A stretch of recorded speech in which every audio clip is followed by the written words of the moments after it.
Headphone, the voice beneath the static. A true story, or maybe not. I used to think ghosts were for people who needed something to believe in, a way to explain what they didn't understand. I never believed in that stuff. Until the winter of 2017. I'd just lost my job, my girlfriend, and most of my friends. So when I found a cheap apartment on the edge of town, I didn't ask many questions. It was old, but the price was too good to ignore. The building was quiet. Too quiet. No sounds from neighbors, no TVs, no footsteps. Just a long hallway with flickering lights, and doors that looked like no one had touched them in years. The landlord, a man named Sergey, was polite but strange. He kept glancing over my shoulder when we talked, like he expected someone to be standing behind me. When I asked how old the place was, he said, "Old enough to remember things we don't." I laughed. He didn't. The first few days were fine. Cold, quiet, lonely, but fine.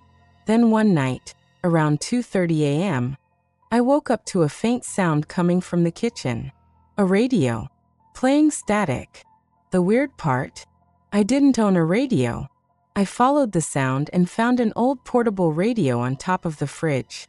It was dusty, covered in fingerprints that weren't mine. I turned it off, or thought I did. The static stopped. But then a whisper came through the speaker. "Don't go to sleep yet."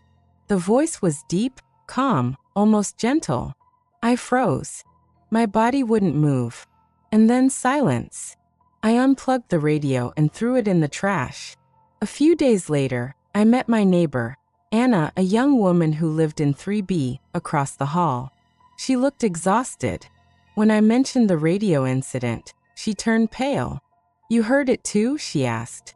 Apparently, she'd been hearing the same static for weeks, but not just from her radio. From her phone, her TV, even the pipes. Always around 2 or 3 a.m. Always followed by a voice that said, "Don't go to sleep yet." She told me about a man who used to live in my apartment, Oleg. He'd been found dead in the bathroom, with all his electronics running. The coroner said it was a heart attack. But Anna swore she heard him whisper through the walls for weeks after he died. "You can move out," she said. "But it doesn't leave." That night I decided to prove it was all in our heads.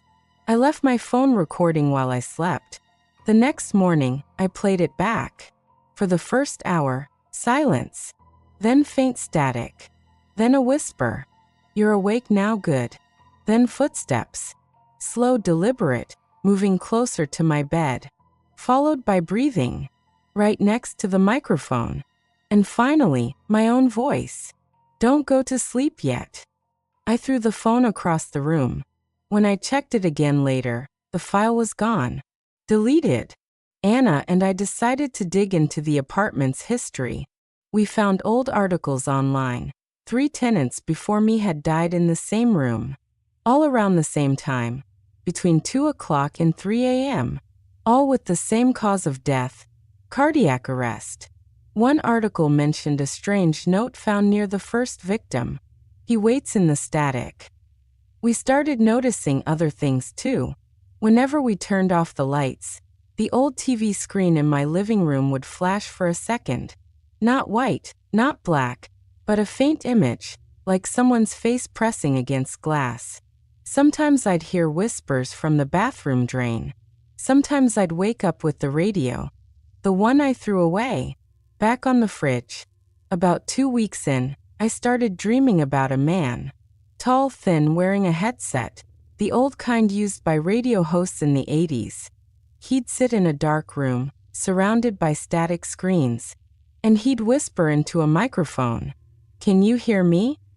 Are you still awake?" Every night, the dream lasted longer. Every night, he seemed closer. Until one night, I woke up, and the radio voice said, "Finally." I realized I wasn't dreaming anymore. I stopped sleeping. I moved my bed into the living room, away from the walls. But it didn't help. I'd hear scratching behind the drywall, voices in the pipes, static in the shower when I turned on the water. Even when I left the apartment, at the store, on the bus, I'd hear faint whispers through my earbuds. Always the same phrase.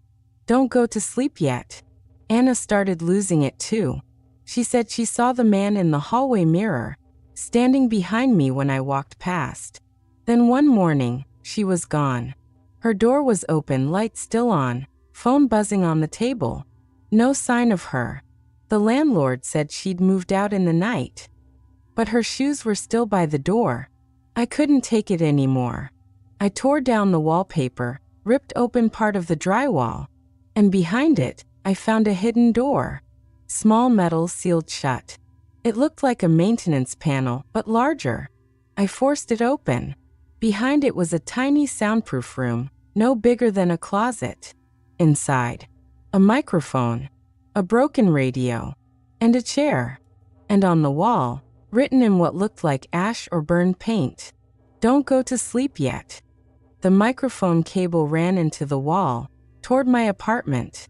That's when I realized, whoever, whatever, was speaking, was doing it from here. I called the police. They came, checked the room, said it was just an old maintenance booth from Soviet times. Some radio operators' leftover junk, one of them said. But when I asked if they'd remove it, they refused. That night, I decided to end it. I sat in front of the microphone and said, "Who are you? What do you want?" Silence. Then static. Then a voice, mine but distorted. "I told you not to go to sleep yet." Then the radio on the shelf turned on by itself. All the lights flickered. And I swear, just for a second, I saw someone sitting in the chair in front of me, the headset on, smiling. The next morning, my friend came to visit. He said I wasn't answering calls. The door was unlocked. The apartment was empty. The only thing he found was my phone. Recording. The last minute of audio was nothing but static.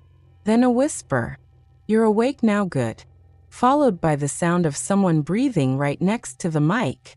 And then faintly my own voice, "Don't go to sleep yet." 2 years passed. The apartment is still listed for rent. Different landlord now. Different number. A friend of mine tried calling it. He said someone answered. A man, calm, quiet, with a familiar tone. He said, "Sorry, can't talk right now." He's broadcasting. Then the line went dead. Last month, I moved into a new place. Different city, different number, new phone. But one night, while listening to a podcast, I heard a faint static glitch in my earbuds. At first I ignored it. Then I heard it again. And again. And then, "Don't go to sleep yet." Only this time, the voice wasn't in my head. It was coming from the wall. And if you're listening to this right now, and you hear a faint crackle or whisper behind the sound of my voice, maybe it's just interference. Or maybe he's found another frequency. Silence. Then static.